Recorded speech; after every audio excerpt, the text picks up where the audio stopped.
This episode should probably have been called How to Deal with Difficult Clients, but it sounds a bit nicer to talk about managing client expectations because that's really what you have to do from the very beginning if you want to have a great outcome every single time. And that's what we're talking about today on Sustainable Photography, episode 51. I'm Ingvild Kolnes, and I'm so happy that you're listening today.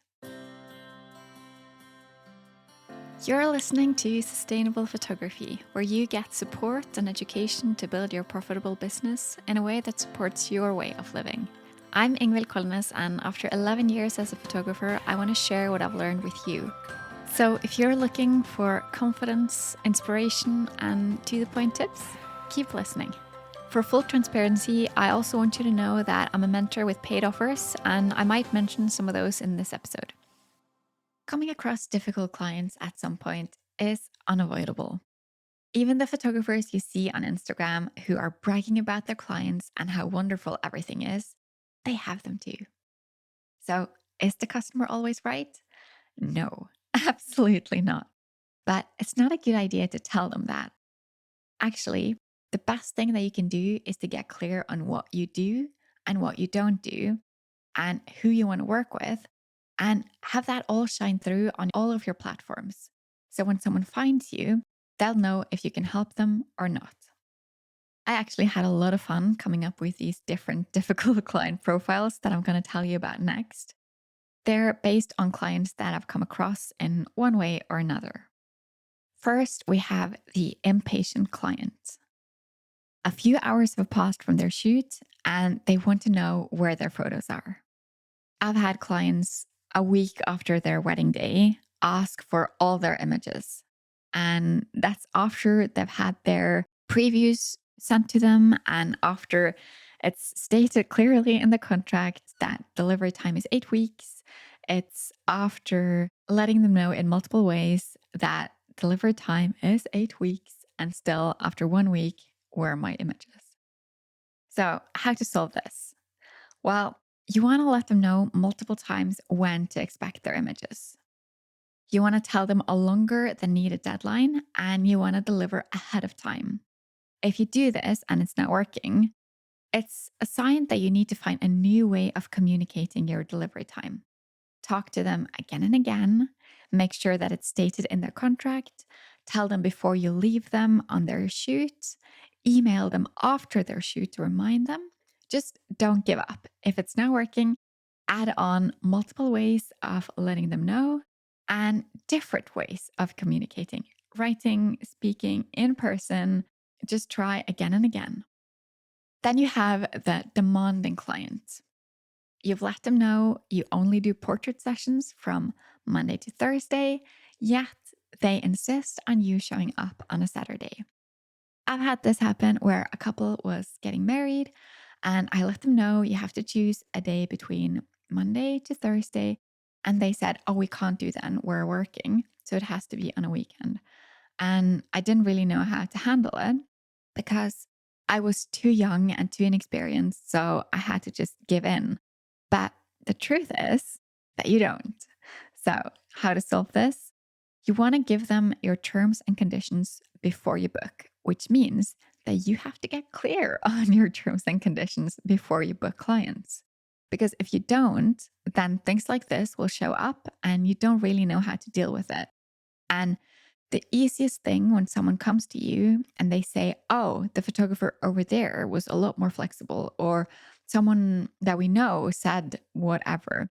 And if you're clear on the way that you do things, then it doesn't matter how someone else does it because you can say, oh, that's not how I do it. This is how it works in my business. And you just have to stand your ground. And if someone has an issue with that, then they don't have to work with you. They can work with someone else. You'll be a lot more professional if you just stick to your way of doing things. Next, we have the price shopping client. They tell you what they're willing to pay and also what they expect to get from that. I see this again and again, especially in Facebook referral groups. And the worst part is that someone always replies and says they can do it, no matter how low the price is. So, how to solve this? Your clients, They don't set your prices, and you don't have to negotiate. You don't have to feel bad for those who can't afford you. No matter how low your prices are, someone is always going to say that they can't afford you. So get clear on your pricing, get clear on what you're willing to do, and then just stick to that. It's not your job to make everyone happy.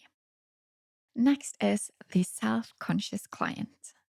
They are never happy with how they look, even though they are gorgeous, and they might want retouching, even though you've clearly stated that you don't do that. How to solve this one?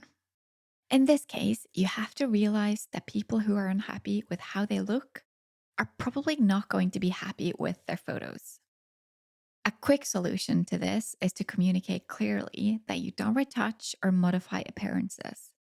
But a longer term solution is to get very clear on who your dream client is. Like, it's someone who's confident and feels good about themselves. And make sure that you get that message across your platforms so that you'll start attracting those people. You also just have to let it go if someone isn't happy with their images due to how they look. It's not really your problem. I know it's hard, but it's just how it is sometimes. Then we have the perfectionist client. They are pointing out every little detail that they're not happy with. They'll tell you about the 3 photos out of the 500 that they didn't like. Okay, how to solve this? This type of client is kind of similar to the last one, where you just kind of have to shake it off. If they're pointing out things that you can fix, then by all means fix it if that's aligned with your brand and style. And if not, like if they're requesting that you edit in a certain way, you can let them know that that's not how you work. You can meet your client halfway, that's sometimes needed, but you shouldn't have to do things that's unreasonable. To make sure that this doesn't happen, it's a good idea to clearly specify what the client can expect from you and what's included and what's not ahead of time. You can also let your clients know that it's completely normal not to like all the photos if they're getting a full wedding gallery from you. That way, they'll be pleasantly surprised if they like almost all of them. The next type is the amateur photographer client. They're the ones that just can't not tell you how they would do things, or they're telling you what their photographer friends think that you should do. It's like having someone hanging over your shoulder and giving you advice while you're working. That's definitely annoying. And it can be hard to carry out someone else's vision when you're hired to put your own vision to life. It can definitely be a source of unhappy clients if they're imagining that they'll get something that you don't actually do. This is actually quite common, that if you have less experienced photographers that think that they know how to do things. Photographers with less experience and who are less professional, they're often more accommodating because when you gain more experience, you'll start establishing your style and your own way of doing things. So, this is, of course, way more professional, but it may come to a surprise to someone who thinks that they know what they're doing, that you won't do things their way. How to solve this? The best thing that you can do is to have your terms and conditions clearly mapped out and communicated before taking on any shoots. And then remind them again and again how your process is. If they're not willing to do things your way, then let them know that you're probably not the right fit for them and then move on. The next client is the ungrateful client.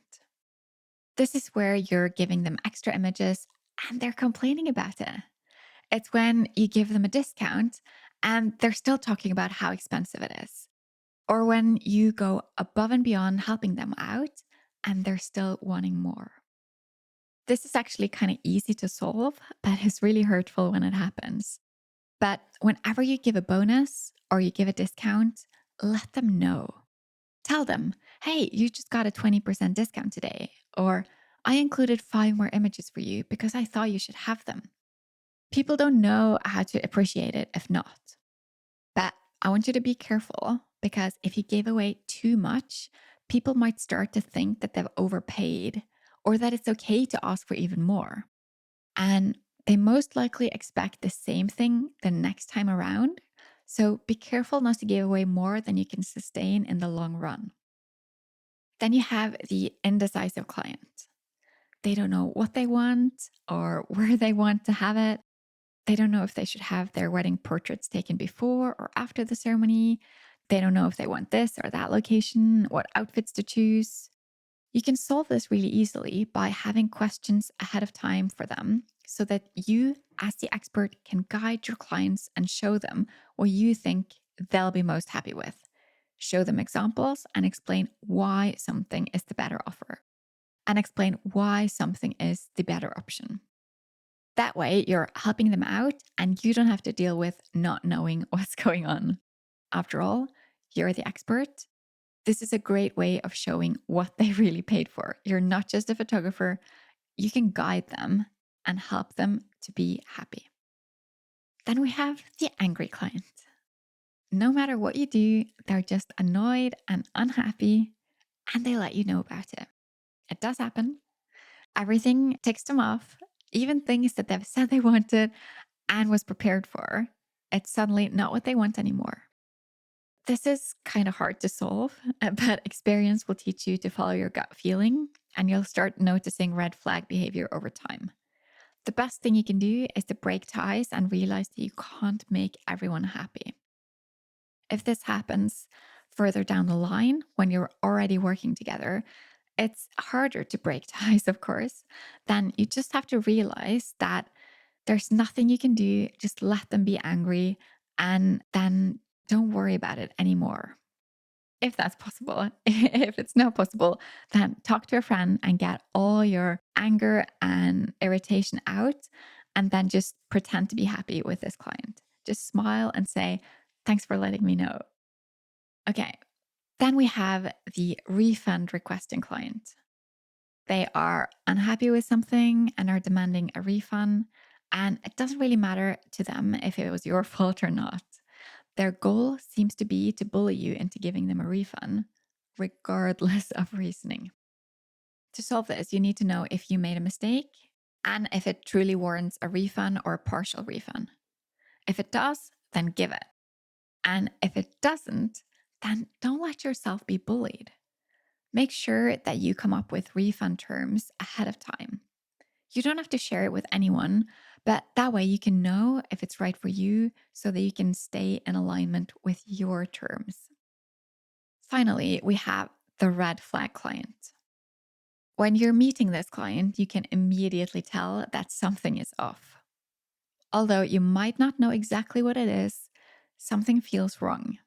It could be that you have a sense that they're wanting something that you can't really promise them, like wanting a slideshow from the day shown during the reception, or that they're questioning the fact that you require payment upfront. Both of these are examples from my end, because to me, those are obvious red flags because that's something that I can't really do.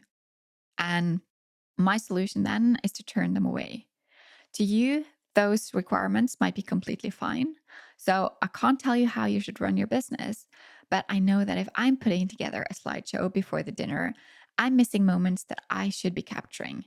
I'll be stressed because I'm trying to do too many things at once, and I'm worried about bringing all that extra equipment with me. So for me, that's a no. If you love doing it, then go for it. My point is that I know what my terms are and I'm sticking to it. And as for the pricing example, where they're questioning the fact that I require payment up front, it's simple that I won't let my clients dictate how I run my business. And I suggest that you don't either. So this whole red flag client thing, it's a matter of trusting your gut and knowing that you know what's best. You know what you can do and what you can't do. And don't let your clients decide for you. The only solution to this, I would say, is to turn them down. Because if one thing is a red flag, it's often just a sign that more is to come, unfortunately. If you aren't feeling aligned with the clients that you attract, or if you're not making the amount of money that you want, or if something just isn't feeling right to you, that you're missing something, that you're not living to your full potential, you should sign up for the waitlist for the Sustainable Photography Program. It's starting up again this fall, and I'm sure that you're going to love to be a part of it. We go over all the things you need to make your business a part of your life that lets you thrive and make a good living. Go to ingvildkolnes.com/sustainable to check it out. Now let's talk about some general things that you need to have in place to make sure that you don't have to deal with difficult clients in the first place. First off, you need to set and manage expectations. As the professional part, you are the photographer and your clients are hiring you as the expert that they need and want. It's your job and responsibility to manage your clients' expectations. You have to let them know what they can and should expect from you. It starts with you setting your terms and conditions ahead of time. That means now. For example, how do you respond when someone gives you their budget? Do you stick to your pricing or create something suitable for that client? What's your delivery time and your work hours? What are your expectations for your clients? Where do you expect your clients to reach out to you? I know I can't keep up with my Facebook messages, but I have full control over my inbox. So for me, it's email only. What about your own boundaries? How do you respond when someone tries to get their images faster or want you to work when you have time off? It's a good idea to map out your client journey from initial contact to what you do after the images are delivered. Explain your process to your clients so that they know what they should be expecting from you. Because the key here is communication, both in writing and in conversation. You have to talk with them and explain how things work. Once you know what you want and what works for you, you should add it to your contract, talk about it in meetings, add it to your welcome email, talk them through how you work, what they can expect from you, what you expect from your clients, because people feel uncomfortable when they don't know. So if you make your clients feel informed and ensure that they're taken care of, then they'll be a lot more comfortable. You have to remember that your process is not like someone else's. So don't let your clients tell you how to do things. Like the earlier example in the Facebook group where the client sets the price and the photographers think that they have to adhere to that. If you're finding that your clients are kind of missing information the whole time, or that you keep thinking, oh, it says so in the contract, why aren't they picking it up? Then maybe you should do a video explanation of your contract and your terms, because that might be more efficient than just writing about it. Also, keep in mind that the contract is usually signed a long time before the photography actually happens. And it's a good idea to mention things again and again. You can't really expect someone to remember all the stuff that's in your contract later on. And if you also talk about why your policies are in place, they might be more effective, as if your clients understand why they should message you on Instagram, when it's to get a quicker reply and to make sure that their message is tracked and that you actually remember what it says, they're far more likely to do as you ask of them. But you should also make it possible for them to ask you questions. So make sure that you also schedule some time, like during a meeting, or set up a call where they can ask you things so that the whole process is understood. Okay, but what do you do when someone's being difficult or unrealistic, or if something unexpected happens? It really starts with you listening to your client and being empathetic. That in itself usually solves a lot, because your clients want to be seen and heard. When it's your turn to speak, make it clear that you're on their team, you want them to be happy, and you want them to get what they originally paid for. Unfortunately, though, our immediate response is often to get defensive. So if you're able to turn your mindset around and focus on how you can learn from this experience and how you might be able to solve it, that'll go a long way. If you're able to schedule a meeting with your clients, then you should, because using video is more effective than phone, and phone is, of course, more effective than email because there's so much lost if you can't really see each other. And you might be getting angry and annoyed. That's completely normal. But try to gather yourself and reply as if all your clients are watching you. Because I bet there is a nice way to say what you want to say.